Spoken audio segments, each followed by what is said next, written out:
So, believe it or not, my first instinct when I'm going to do something new is actually to tell my parents about it, or Kai, or maybe even Pat.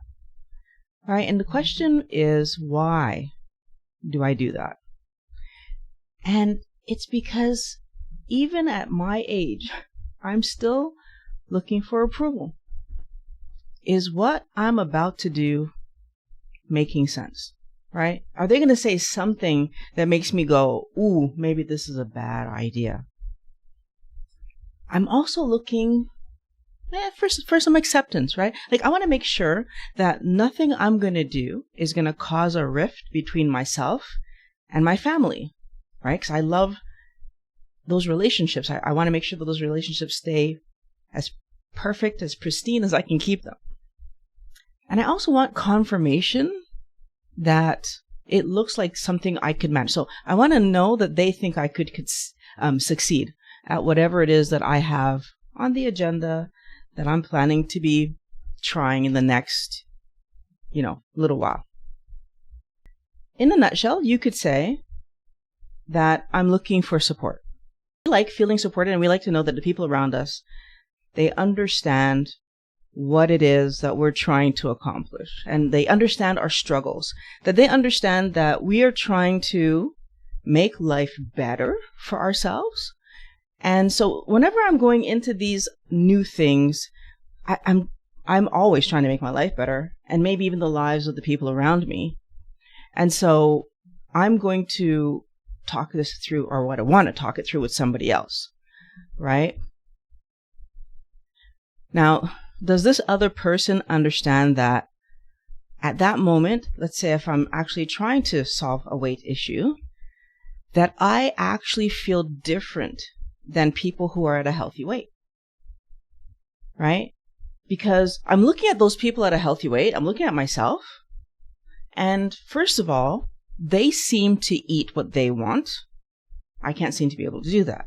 At least I remember when I was struggling with my weight, just not understanding why it looked like I was eating similar things to what everybody else was eating.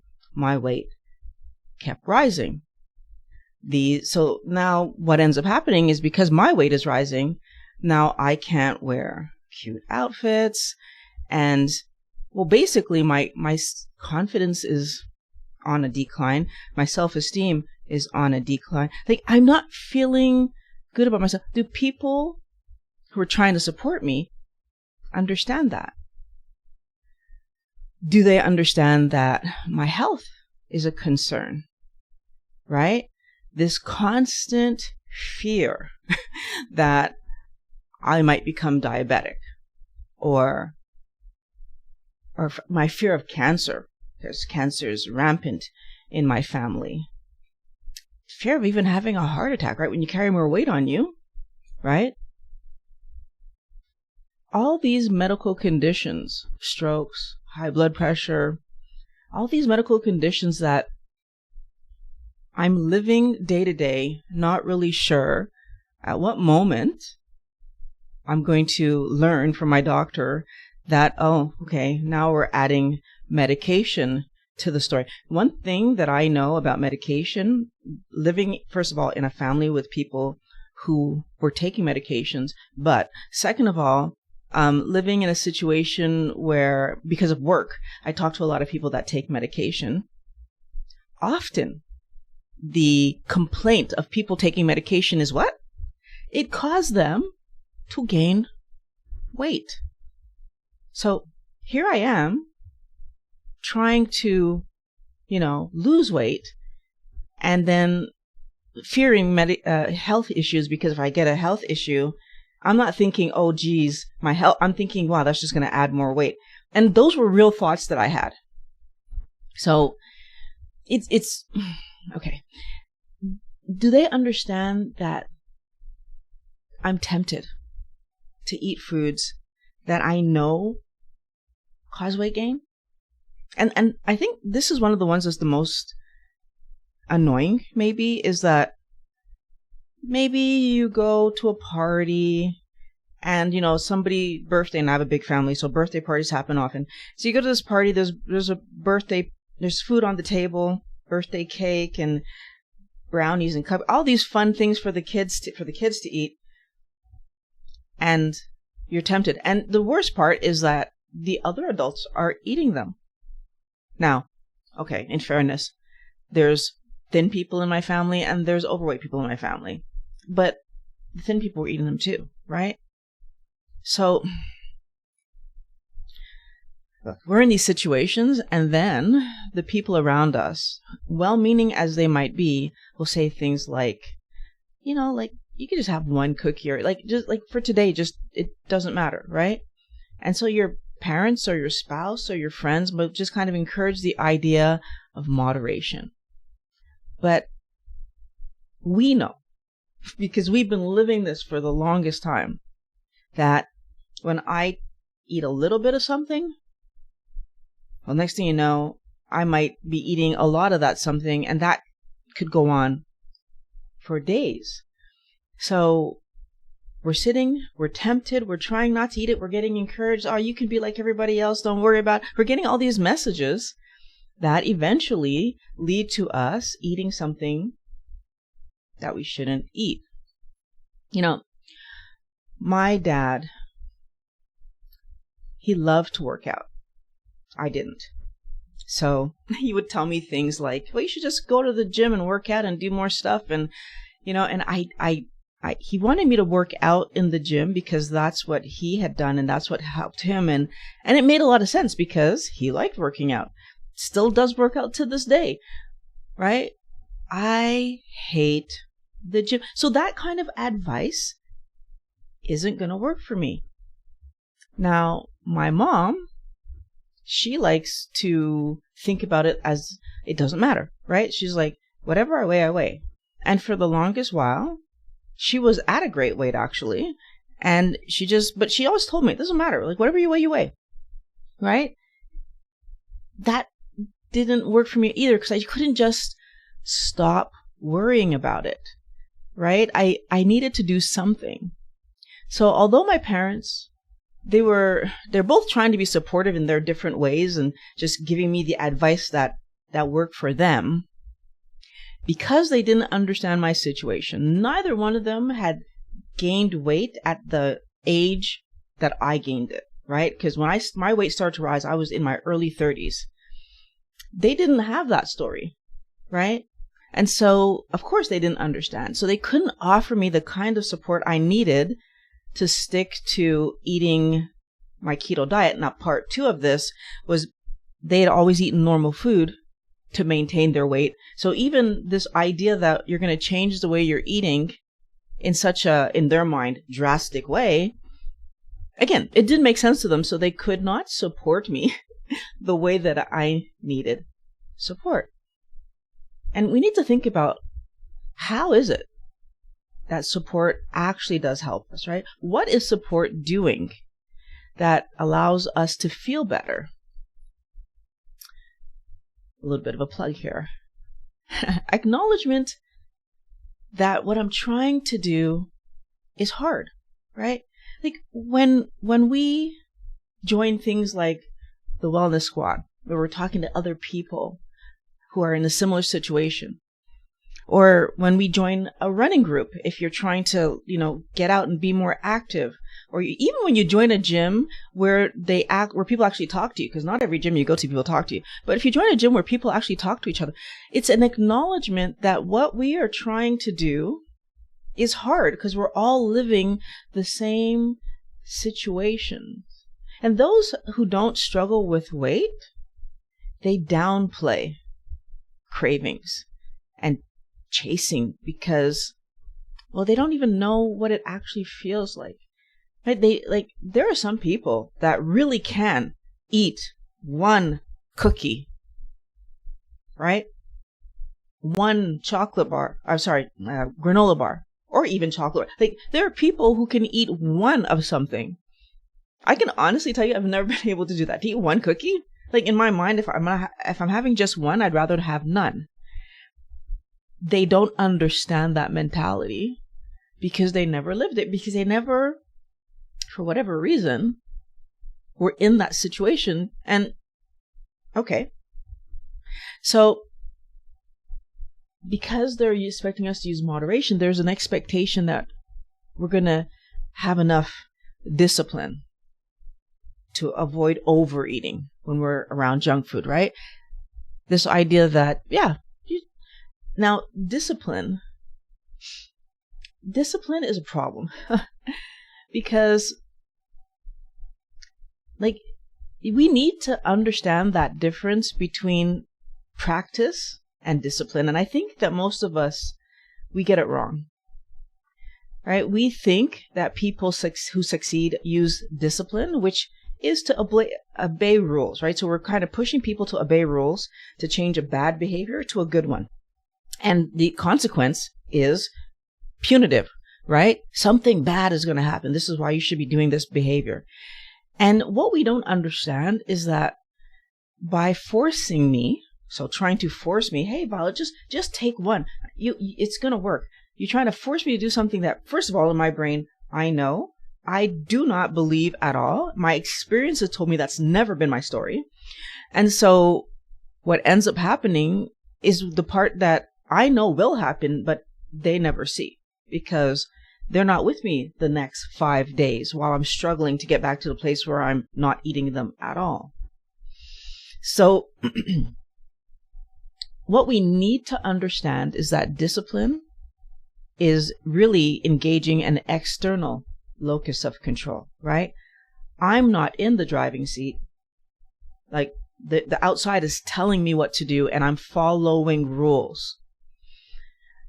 That's very different than practice, right? And in this case, I'm using the definition of practice, which is,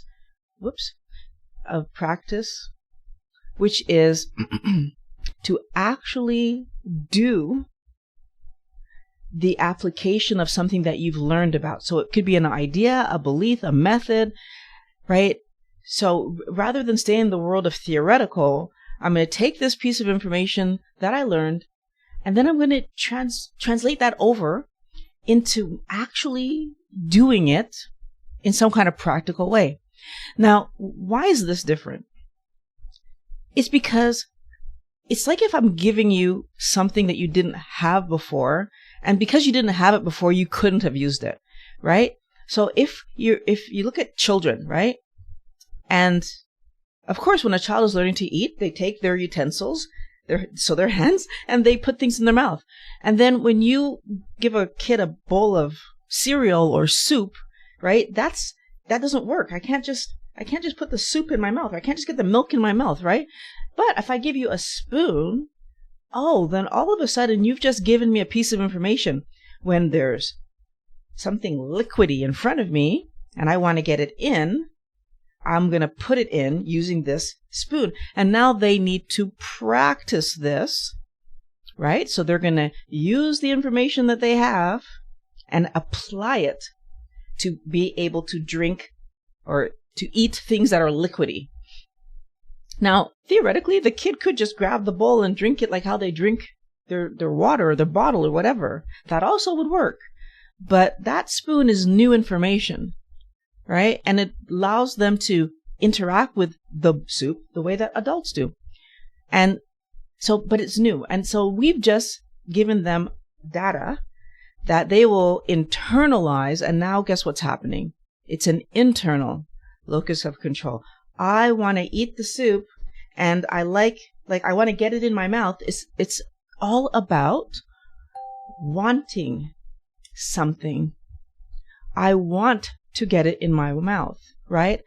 Want is so important because it focuses our attention on the good things, right? But in our society, we are constantly focusing on have to, right? Should, must, like these pushes. So again, external locus of control, pushing people to do something rather than allowing us to want to do it. Internal locus of control, right?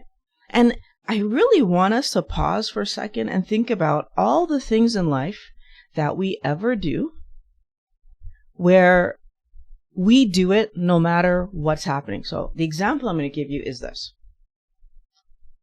Why do you drive the speed limit? I'm going to take a second to think about that. When I ask this question, a lot of the time I'll have people say they drive the speed limit because they want to avoid getting a ticket, right? That's a have to. So, and I will equally, though, sometimes get a few people who will say, well, I shouldn't say equally, but a smaller number of people will say that they drive the speed limit because they like to stay safe. They like to feel like they're doing what's safer for not only themselves in the car, but safer for the people that they're driving around, right? Because they don't want to hit another car or pedestrian, so they want to stay safe, and that's their reason. So now let's look at these two different reasons. I have to, I don't want to get a ticket, versus I like to be safe. Now, what happens if you are guaranteed the police are not going to be out today? Right? I mean, I know in the US a few years ago, there was a strike for the police and chaos happened, right? There was a bunch of looting and all kinds of illegal activity. And the question is why? Well, if I'm only doing something because I have to, the police will give me a ticket. As soon as I know the police is not going to be around, what speed will I drive? Versus all those people who do it because I want to stay safe, end up still driving the speed limit because that speed limit is about safety. Honest warrior, if we're not thinking about why we do what we do, what's driving our behavior, then we will make this mistake because we try to use discipline. I'm going to force myself to do it. And then what happens when the conditions that cause me to force myself to do it no longer exist? So in this example, if I'm forcing myself to eat properly or to avoid the snacks because I'm overweight, what happens when my weight gets to normal? So let's say I'm successful and I force myself and I use discipline and now my weight's normal. What will I do? I'm going to eat the garbage again. Why am I going to eat the garbage again? Well, because I don't have to force myself to not eat it anymore. Do we see the problem? If we do it because we want something, like I want to be healthy, I want to feel good, how does it change, right? So how can we feel support when nobody around us is doing keto? And this is the biggest question that I get a lot. Like, how do we feel support? Well, we can focus on want, right? And if I'm focused on want, like I just said, right? I want to be pain-free. That was me. I wanted to be pain-free. And keto promised me that. It promised to get those carbohydrates low enough to stop the inflammation problem that I was living. And I had been living that inflammation problem, by the way, for like 23 years. I just didn't know that it was carbohydrates causing my inflammation problem. As soon as I figured that out, well, because I learned about keto, again, a piece of data was given to me and it was said, use this information file and you will solve your problem. I did, right? If you want to be healthy, that's a great way to support yourself, right? You're basing it on want. If you want to solve a metabolic problem, if you want to heal a mental health problem. But what if what you want is to heal the fact that your body is overweight? Is there a way to word that? Right? And here's the thing. Most people say they want to lose weight, but in their head, they're thinking, I don't like how I feel. I don't like what I see in the mirror. I don't want to be fat anymore. So we say out loud, and as a matter of fact, a lot of people say I have to lose weight, by the way. But sometimes when I talk about this, people will start to say, yes, I want to lose weight when they talk to other people.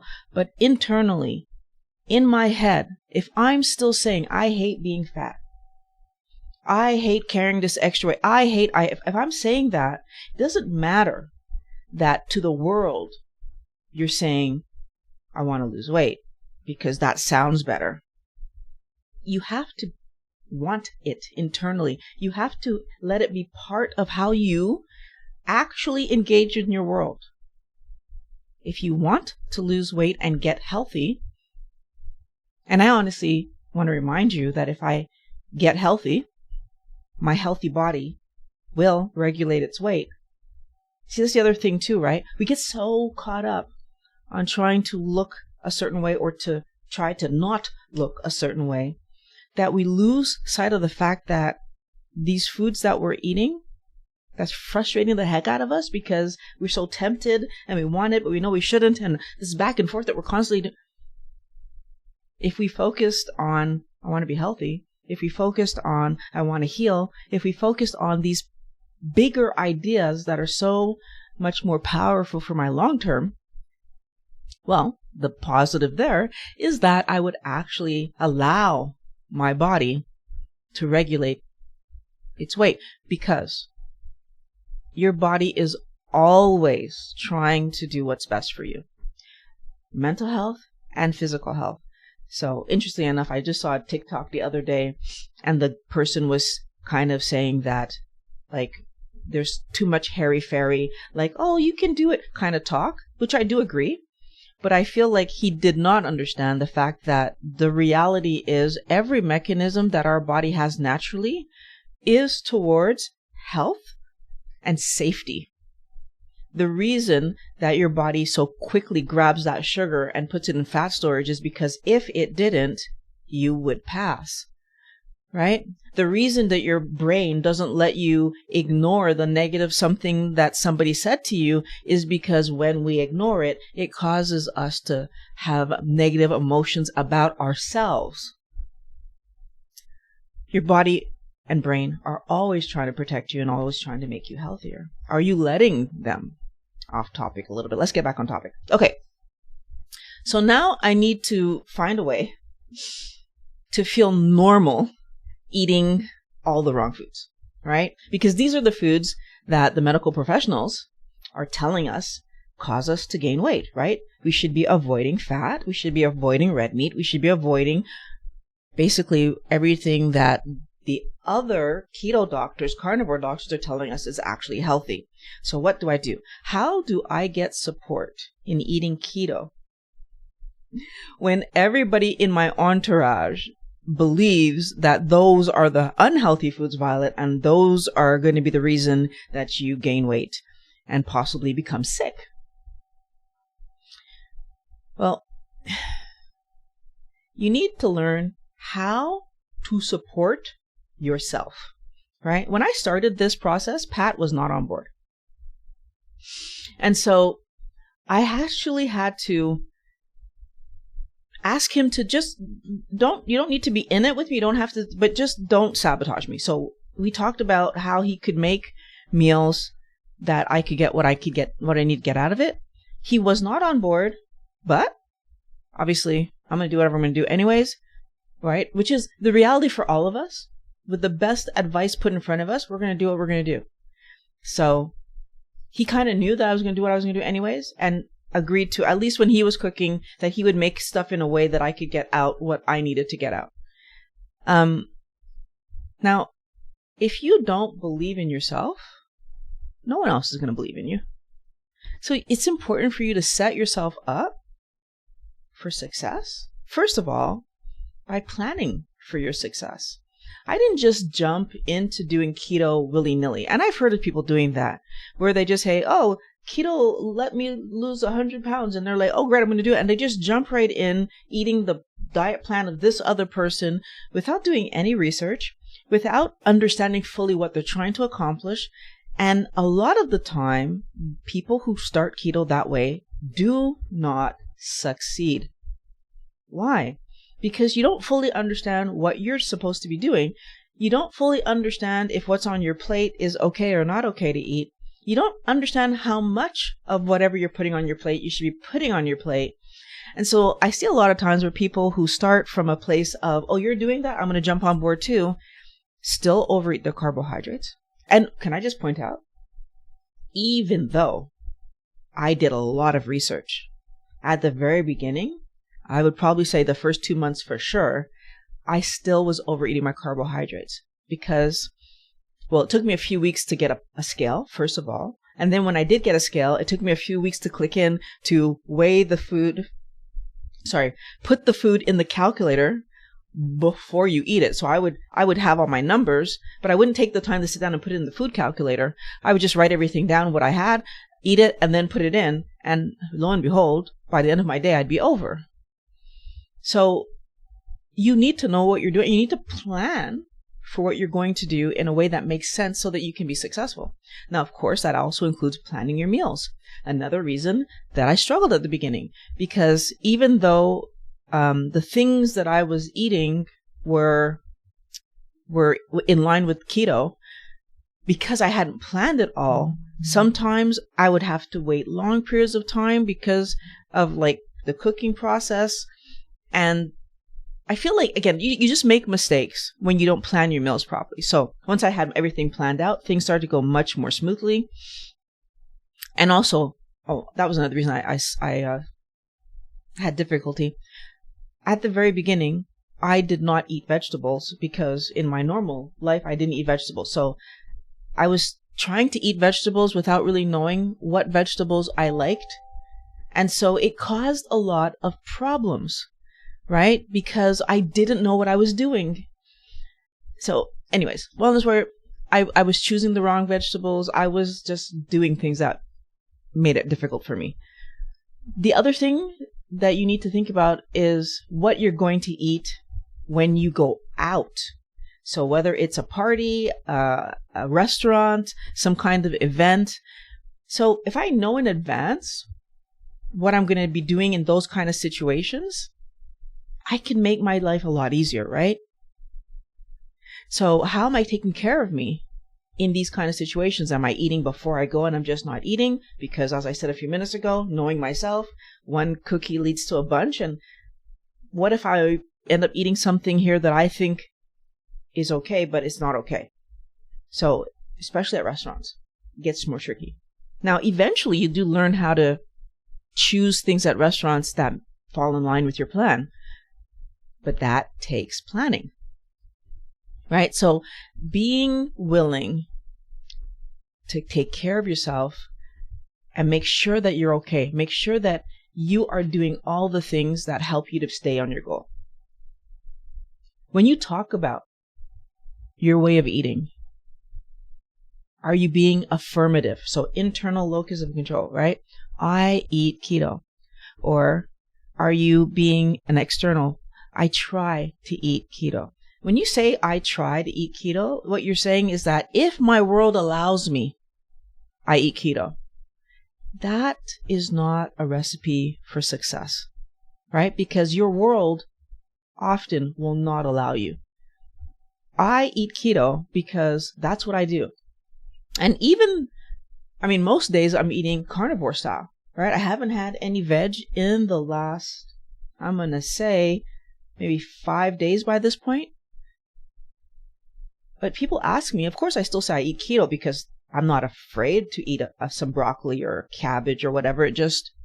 I'm lazy. I'm going to be honest. I'm lazy. I don't like to cook extra things that I don't need. So, but you need to think about yourself and you need to support yourself. And then when you've supported yourself enough, it gets easier to start looking at, okay, seeking support from healthy people. So if I'm supporting myself and I have this internal, I'm doing this attitude because I want it, because I know it's going to help me attitude, when I start looking for healthy people to join me in supporting me, right? All of a sudden it becomes more doable. So for example, like Pat at the beginning, if your spouse doesn't support you, right? Like let's say, even if you're trying to do like workouts or whatever, if they don't think that way and they don't want that, they're not going to remind you to go on your workout, and they're not going to remind you that, hey, you said you were eating keto. That was not going to put you over your numbers. They're not going to remind you.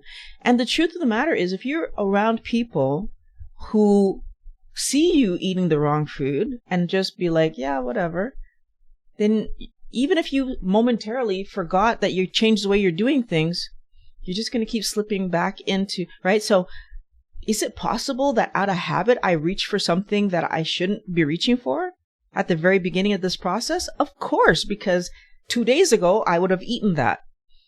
But if you have people around you who are supporting you and know that you've changed what you're doing, they'll say something, right? I remember my daughter was very active on checking in with Pat and I, like, how is it going? And at the time she was 13 at the time. And she wanted us to be healthier. And she'd remind us that, you know what, if we're making whatever for supper, how are you guys going to do it? And she'd ask us questions. You know what? The people in your life want you to be healthy. And there are going to be some of them that even if they're not doing what you're doing, are willing to help you to remember that that's what you're doing. Now, if you're not in that situation, I'm encouraging you to find people who are doing what you are doing. Right? Again, wellnesssquad.org. Why? Because if you seek support from healthy people, then they're going to be able to see not only the conversations that things you might be saying that, okay, that's going to point you in the wrong direction, and they're going to be able to help you with mindset. They're going to be able to help you with the struggle because they went through the same, right? And they want it as much as you want it, right? So if I want it, I'm going to do it. And if I'm around people who want it too, then we're going to do it together.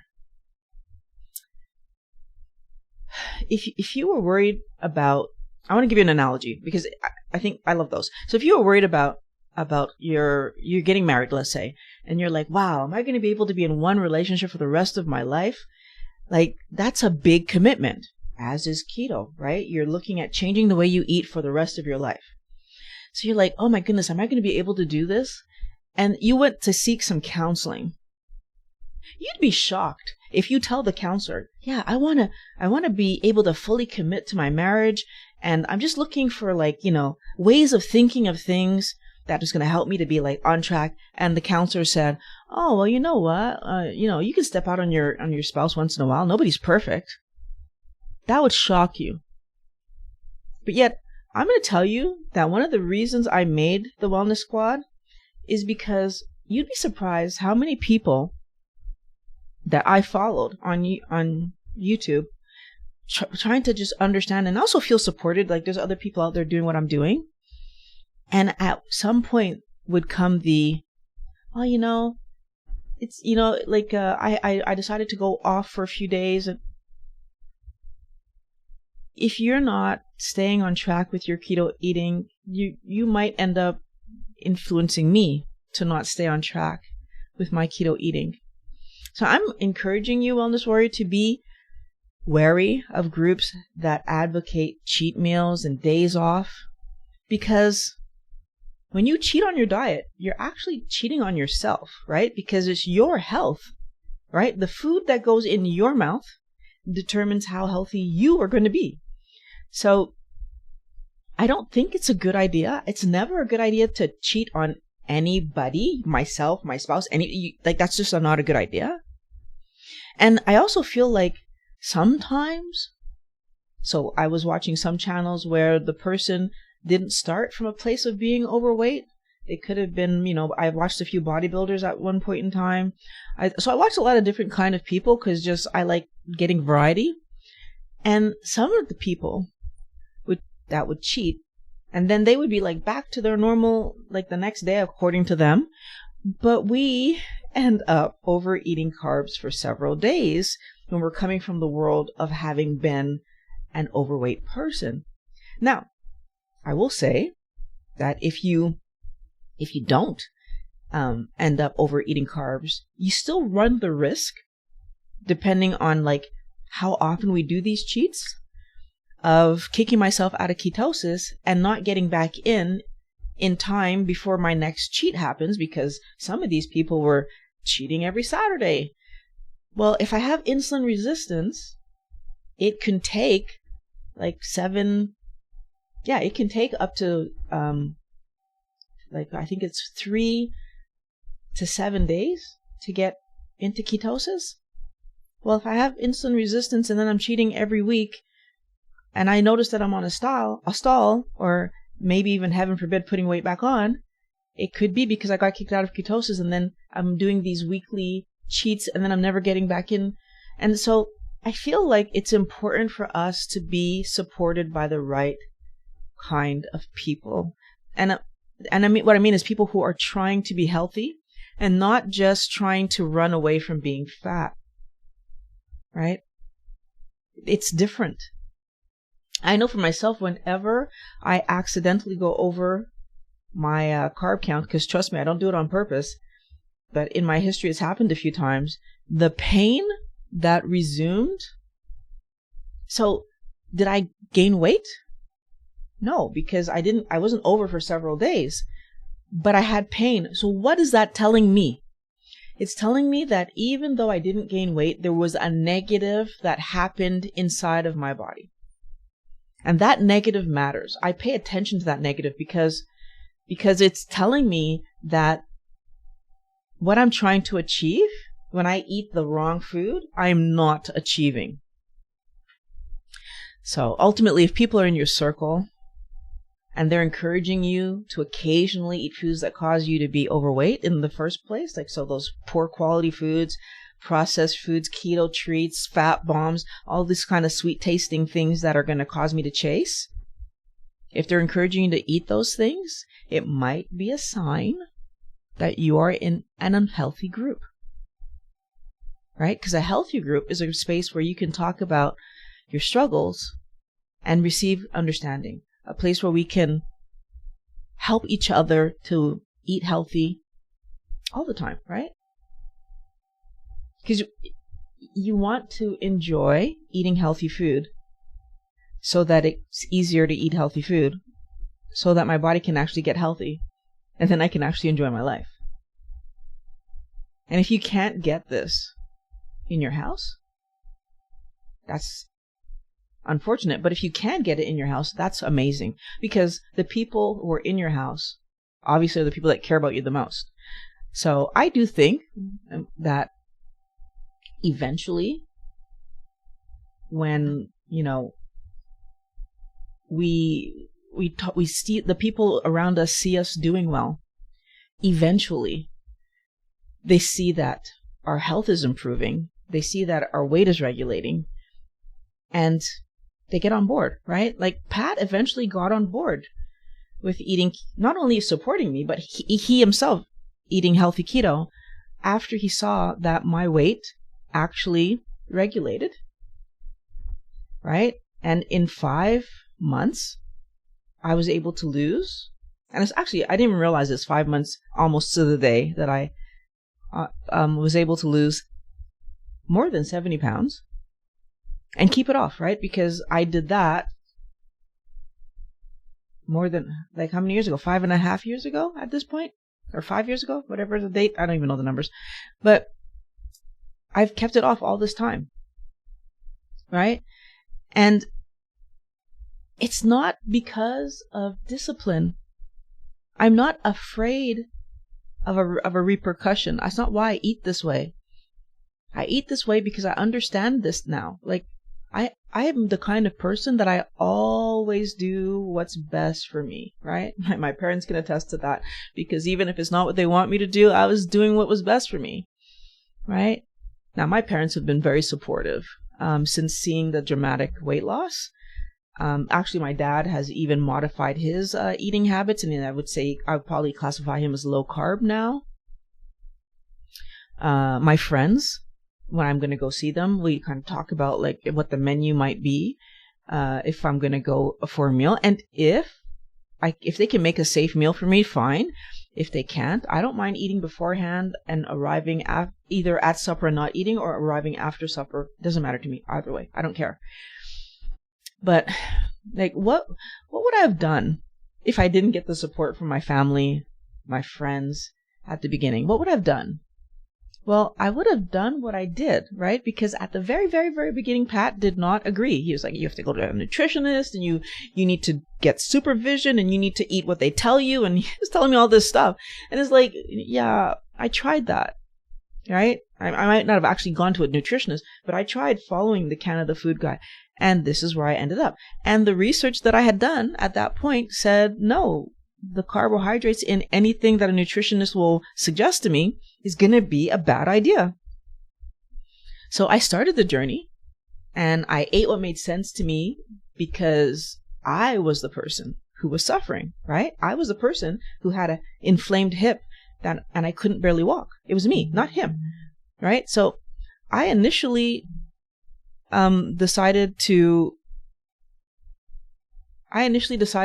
support myself, right? And I also went online and began to share my experience to meet all of you, because that's another source of support, right? Because like, you might not want the attention of doing this and being like the person talking to the camera. And that's again why I created the Wellness Squad. But you could join the conversations that we have, like people are putting comments in right now, and I encourage anybody who has questions to put those comments in so I can answer them after I finish talking about this. But at the Wellness Squad, when we're like away from YouTube, you actually have the opportunity to have even more conversations with people that are doing what you're doing, right? And you don't have to be center of attention. When we're supported, we're able to do hard things, right? Because weight loss is hard. And it's hard because it means changing the way that you've been eating for years. It means getting over carb addiction. It means learning a new lifestyle and actually, mourning the end of eating fun foods. These are all very difficult things. So I want to help you enjoy eating healthy food. Like I said before, I want you to have that healthy body and just like love living in the body that you're in. And that means your body needs a chance to get healthy, right? It needs a chance to get its weight regulated. We need to give it that space. And that way you're going to feel good, right? So I do want you to join the squad.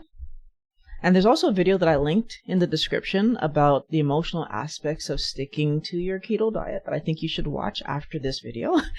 I'm also going to link it in the link above. And I will talk to you again next Monday. And I have a really interesting video coming Friday, so I'm hoping you guys are going to enjoy it. Talk to you soon.